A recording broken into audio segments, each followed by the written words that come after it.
Vamos a seguir hablando de lo que ocurrió ayer en los mercados después de este mensaje en cierto modo confuso del presidente Javier Milei, que dijo que la restricción cambiaria, el cepo, se iba a anular recién cuando la inflación fuera del 0%. Bueno, eso, como contábamos recién, causó cierta inquietud en el mercado y eso, por supuesto, se vio también reflejado en los precios. Vamos ahora a hablar de esto con Pedro Ciaba Serrate, analista de Portfolio Personal Inversiones, que ya está en línea con nosotros y tiene la gentileza de atendernos. Hola Pedro, ¿cómo estás?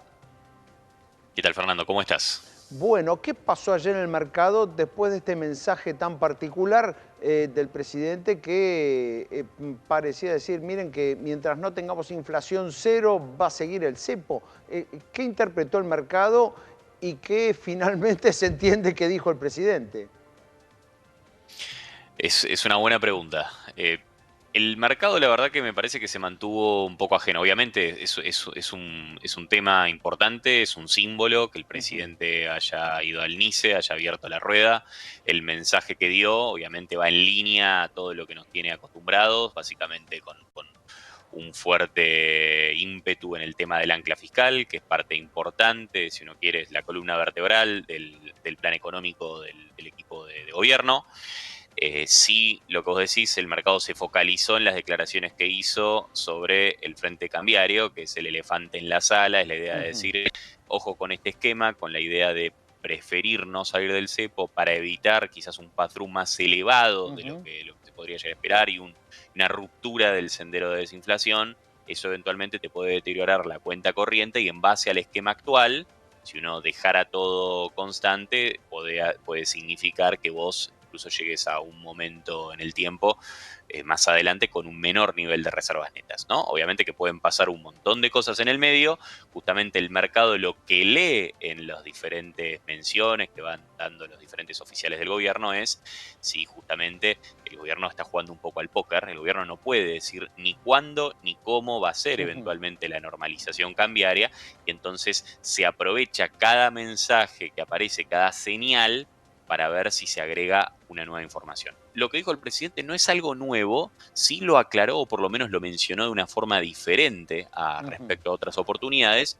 Es un poco la idea de decir, una vez que la inflación converja, él dice a cero, pero después vuelve sobre lo dicho y menciona, bueno, pero acá hay una inflación del propio sistema. En realidad se está refiriendo al crawling peg, al dos por Claro. ciento del crawling peg mensual, y mete también un poco la inflación de Estados Unidos en el medio para darle un marco un poco más de tipo de cambio real.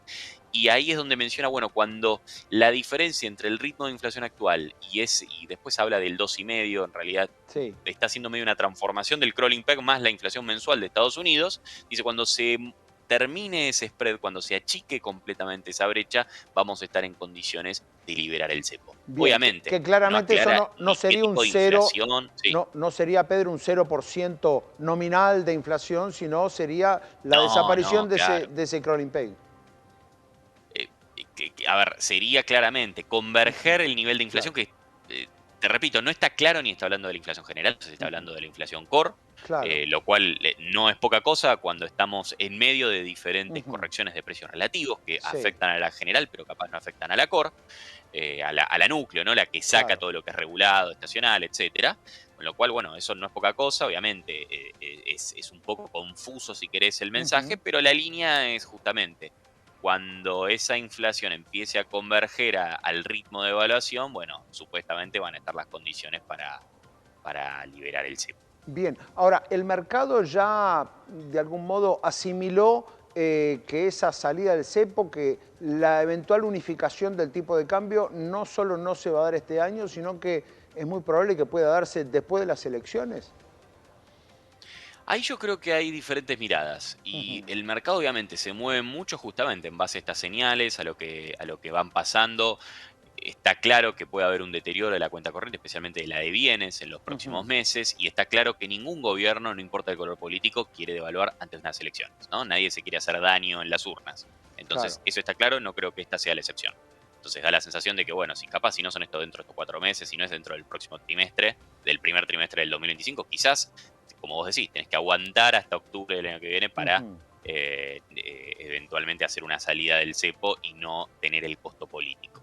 Bien. Ahora, me parece que es más fuerte lo que ha estado pasando. Por ejemplo, ¿hay formas de que eso suceda y que suceda de una forma más ordenada? Bueno, sí. Puede ser vía diferentes piezas que te puedan ayudar. Una puede ser el blanqueo, que el blanqueo sea muy exitoso y entonces la penalidad del blanqueo sea muy fuerte. Este no es un blanqueo que está focalizado justamente en la penalidad, sino en tratar de dinamizar la economía, de tratar de incrementar lo que son las reservas brutas vía los encajes de los depósitos en dólares que han estado traccionando bastante. Eso podría llegar a ser. Podría ser algo también del RIGI, pero no es algo de cortísimo plazo, en realidad son inversiones que si uno quiere hundir capital en la Argentina, por lo menos le va a pedir justamente un poquitito más de estabilidad o por lo menos normalización cambiaria, con lo cual viene primero el huevo o la gallina, a eso tampoco probablemente ayude en el Ujú. cortísimo plazo.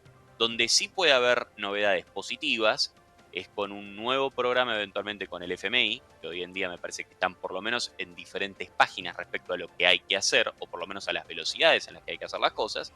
Y la realidad es que cuando uno analiza las últimas 2 semanas, hubo señales de acercamiento. Ujú. Primero fue el tema de correr a Valdés y meter a Cuedú, que eso es algo inédito en el FMI, sin embargo se hizo. Caputo la semana pasada, hablando de que, bueno, todavía no estamos en negociaciones, pero eventualmente se podría llegar a hacer para recomponer la hoja de balance del Banco Central. Eso me parece que también es otra señal. Ahora, Pedro, Se ha estado hablando de para los qué nos van a monitorios. Sí, alcanzar? Porque ahí hay un punto interesante, digamos, los avances son innegables, como decís, está la chance del ingreso de dólares genuinos vía RIGI, vía otras inversiones, ahora, y está también el blanqueo. Ahora, ¿esos dólares para qué nos alcanzan? ¿Nos alcanzan para estar tranquilos para los pagos de deuda o nos alcanza para fortalecer las reservas y decir, bueno, cuando tomemos la decisión de salir del cepo, tenemos poder de fuego para bancarnos cualquier presión que venga después? a ver, el dinero es fungible, ¿no? Ujú. Empezamos con esa premisa, con lo cual es verdad, forma parte un poco todo lo que vos estás mencionando, tanto de los que son los pagos de deuda en dólares, como eventualmente el nivel actual de reservas netas y la dinámica, obviamente forman todo parte de un mismo esquema de razonamiento. En lo que puede ayudar justamente el FMI, eventualmente en conseguir un nuevo programa, conseguir algo de dinero fresco para que funcione, que lo pueda utilizar el gobierno a modo de buffer o de colchón para eventualmente salir del cepo o eventualmente hacer una unificación y ir haciendo una normalización más Ujú. acelerada de la cuestión cambiaria. Y todos los países, por supuesto, el gran miedo que hay generalmente es el miedo a flotar, ¿no? El fear of Claro. floating, como se dice en la Ujú. academia. Me da la sensación de que justamente para que se corrija la situación cambiaria, el gobierno no quiere tener miedo eventualmente de que no pueda haber que parte del overhang monetario o la resaca monetaria Sí. que sean los últimos años, no que tienen hoy en día las empresas, que eventualmente puedan salir a demandar dólares para mandar dividendos afuera, etcétera. Más allá de que nosotros pensamos que esos miedos yo creo que se suavizaron muchísimo en los últimos meses, después de los BOPREALes, después de las diferentes operaciones donde las empresas han podido mandar algo de dólares al exterior y demás.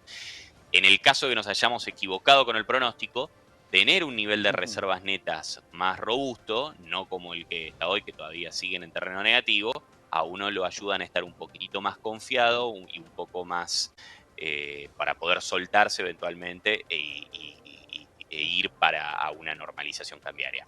Ahí es donde el fondo y eventualmente otros Ujú. financiamientos capaz externos, o puede ser el RIPO con algunos bancos, o también líneas de crédito con algunos multilaterales, se ha estado hablando del BID, del BIDVEST, etcétera. Eso obviamente puede ayudar a compensar esa dinámica de deterioro en la cuenta corriente y eventualmente animarse a salir del cepo para que justamente esa dinámica Ujú. negativa pueda desaparecer. ¿Qué esperás de los bonos de la deuda argentina, de los bonos en dólares, si metemos en la cuenta todas estas cosas que están pasando, ¿no? Por un lado, este plan que no tiene fecha de salida para el cepo y por otro lado, un ingreso fuerte de dólares, donde el gobierno también aspira a que parte de esos dólares que ingresen vayan a alimentar la demanda de bonos. ¿Qué esperás con los bonos de acá a fin de año? Bueno, lo que vos mencionás que es un muy buen punto, Fernando, que nosotros lo llamamos el efecto blanqueo. Ujú. Acá hay que recordar que es verdad que los primeros $100.000 cash no pagan ningún tipo de penalidad para ser blanqueados. Arriba de esos montos, en realidad sí, hasta el 30 de septiembre pagan un 5%, pero si uno abre una cuenta especial en Comitente, en cualquier Ujú, ALIC o claro, banco, etcétera, y mantiene invertido en un amplio menú de instrumentos, que no son solamente soberanos, también hay corporativos, acciones, etcétera, sí. y los mantiene invertidos hasta diciembre del año que viene, no paga tampoco esa penalidad. Entonces, generalmente sí vemos que hay un sesgo conservador en ese armado de portfolios especiales, porque generalmente esa es Ujú. plata que capaz estaba líquida y quizás para ahorrarse la penalidad quieren invertir en algo, pero justamente con poco riesgo, ¿no? Para tratar de recuperar el capital en diciembre del año que viene. Entonces, Claro. hubo un sesgo muy grande, por ejemplo, en Bopreales, por ejemplo, en los bonos globales más cortos, o globales y Ujú. bonarios, los más cortos, los que van pagando capital primero. Ahora, lo que estuvimos viendo ya en la última semana, podemos decir casi las últimas 7, 8 ruedas, es que no es solamente ahora el tramo corto. Lo que está haciendo el catch-up, la convergencia, son los bonos más largos, porque sí empezamos a ver también una reducción en el riesgo país, que yo creo que sí está más relacionado a lo que recién estábamos hablando. Claro. Al principal catalizador que puede tener la deuda argentina hacia adelante es la normalización cambiaria. Es la idea de decir, bueno, si hoy en día, si la Argentina va a una normalidad con el trabajo fiscal que se ha estado haciendo, Ese eventualmente, plan va a ir acompañado de un descenso al riesgo país. totalmente. Ujú, Y eso me parece que ese sería el camino virtuoso que debería llevar ujú, el país, ¿no? Que la realidad es que ahora ya tiene sus cuentas en orden, eventualmente el gran ujú. problema por resolver es la cuestión cambiaria, y eso es Claro. donde están mirando los bonistas. Bien, lo último, Pedro, ayer también causó cierto escozor en los mercados el tema del decreto sobre los canjes de deuda. ¿Qué interpretación hubo de eso? Porque algunos decían, bueno, ¿para qué el ministro de Economía está sacando un decreto para poder canjear bonos de la deuda en dólares sin pasar por el Congreso? Digo, ¿para qué trae esa norma sobre la mesa si no es porque piense que alguna parte de esa deuda se va a reestructurar? A ver, yo creo que esto es importante explicarlo, ser muy didáctico sobre el tema. Eventualmente sí, queda abierta la posibilidad de hacer algún tipo de operación de pasivos sobre Ujú, la deuda en dólares. Ahora, no necesariamente tiene que ser la deuda que está con el mercado, que tienen manos privados. Puede ser deuda intersector público con el Banco Central, eso puede llegar a ser, ujú, pero incluso en la deuda del mercado, eh, todos los países, todas las empresas, de hecho ha pasado con empresas argentinas durante los últimos años, han hecho operaciones de pasivos para ujú. disminuir vencimientos de cortísimo plazo e ir estirando Claro. perfiles de deuda y que se han hecho en condiciones financieras positivas Ujú. también para los acreedores, para los Claro. bonistas. O En sea, una condiciones de mercado, operación de digamos. deuda no so- y en condiciones de mercado, e incluso Ujú, con la visión de decir, bueno, y me parece que ha quedado muy claro por parte del gobierno que van a honrar los contratos, se han ya comprado los dólares para pagar el cupón de enero, eventualmente la visión del equipo económico es que se va a pagar todo el ujú, 2025, con esa visión de vamos a pagar el 2025, ujú, pero que eventualmente pueda haber algún tipo de operación de manejo de pasivos, como hace cualquier empresa o muchos soberanos alrededor del mundo, en el decir, si te sirve esta operación donde capaz podés extender los plazos y mejorar los cupones, porque paradójicamente los bonos que más dólares te requieren en el corto plazo son los bonos más cortos, son ujú. los que menos cupón tienen. Claro. Con lo cual se pueden hacer diferentes estructuras financieras, mejorando el valor presente neto del instrumento que tiene el tenedor y que sea completamente voluntario. Eso lo ayuda al gobierno eventualmente a no tener que poner todos los dólares en el corto plazo y eventualmente lo ayuda al bonista que Ujú. quiere apostar por la Argentina a poder tener mejores financieras en un bono un poco más largo. Y si Bien. eventualmente no le sirve esa cuestión Ujú. voluntaria, me parece Claro. que la visión del gobierno, el mensaje del gobierno es clarísimo. Acá se van a pagar los bonos. Bien, Entonces, allí ese también menú hubo, de alternativas hu- me parece interesante. hubo algún cortocircuito con la comunicación, porque cuando se conoció el DNU, sin más explicaciones, por supuesto que las conjeturas no se hicieron esperar. Pedro, muchísimas gracias por estos minutos. Por favor, Fernando, a vos. Pedro Ciaba Serrate, analista de Portfolio Personal Inversiones, contando un poco qué es lo que sucedió ayer en el mercado tras el mensaje del presidente Javier Milei. Vamos a salir del